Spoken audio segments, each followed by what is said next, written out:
साईं सत्य चरित्र। पहला अध्याय। गेहूं पिसने की कथा।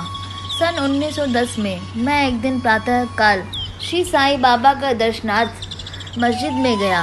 वहाँ एक विचित्र दृश्य देख मेरे आश्चर्य का ठिकाना न रहा कि साईं बाबा मुंह हाथ धोने के पश्चात चक्की पिसने की तैयारी करने लगे। उन्होंने फर्श पर एक टाट का टुकड़ा बिछा उस पर हाथ से पिसने वाली चक्की रखी। उन्होंने कुछ गेहूं डालकर पीसना आरंभ कर दिया। मैं सोचने लगा कि बाबा की चक्की पिसने से क्या लाभ है। उनके पास तो कोई है भी नहीं और वे अपना निर्वाह भी भिक्षावृत्ति द्वारा ही करते हैं।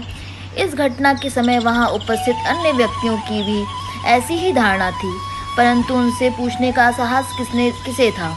बाबा को चक्की पिसने का समाचार शीघ्र ही सारे गांव में फैल गया और उनकी यह विचित्र लीला देखने हेतु तत्काल ही नर नारियों की भीड़ मस्जिद की ओर दौड़ पड़ी। उनमें से 4 निडर स्त्रियां भीड़ को चीरती हुई ऊपर आईं और बाबा को बलपूर्वक वहां से हटाकर उनके हाथ से चक्की का खूंटा छीनकर तथा उनकी लीलाओं का गायन करते हुए उन्होंने गेहूं पिसना प्रारंभ कर दिया।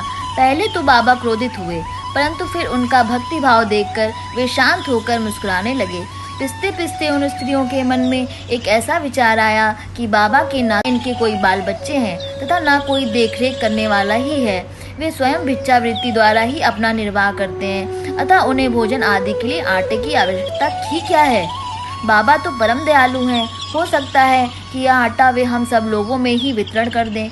इन्हीं विचारों के मगन रहकर गीत गाते गाते ही उन्होंने सारा आटा पिस डाला। तब उन्होंने चक्की को हटाकर आटे को 4 समान भागों में विभक्त कर लिया और अपना अपना भाग लेकर वहां से जाने को उगत हुई। अभी तक शांत मुद्रा में निमग्न बाबा तत्क्षण ही क्रोधित हो उठे और उन्हें अपशब्द कहने लगे। स्त्रियों, क्या तुम पागल हो गई हो? तुम किसके बाप का माल हड़प कर ले जा रही हो? क्या कोई कर्जदार का माल है जो इतनी आसानी से उठाकर लिए जा रही हो? अच्छा, अब एक कार्य करो कि इस आटे को ले जाकर गांव की सीमा पर बिखेर आओ। मैंने शिरडी वासियों से प्रश्न किया कि जो कुछ बाबा ने अभी किया है उसका यथार्थ में क्या तात्पर्य है। उन्होंने मुझे बताया कि गांव में विसूचिका हैजा का जोरों से प्रकोप है और उसके निवारणार्थ ही बाबा का यह उपचार है।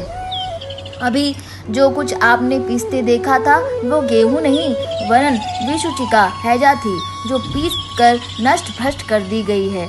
इस घटना के पश्चात सचमुच विसूचिका हैजा की संक्रामकता शांत हो गई और ग्रामवासी सुखी हो गए। साईं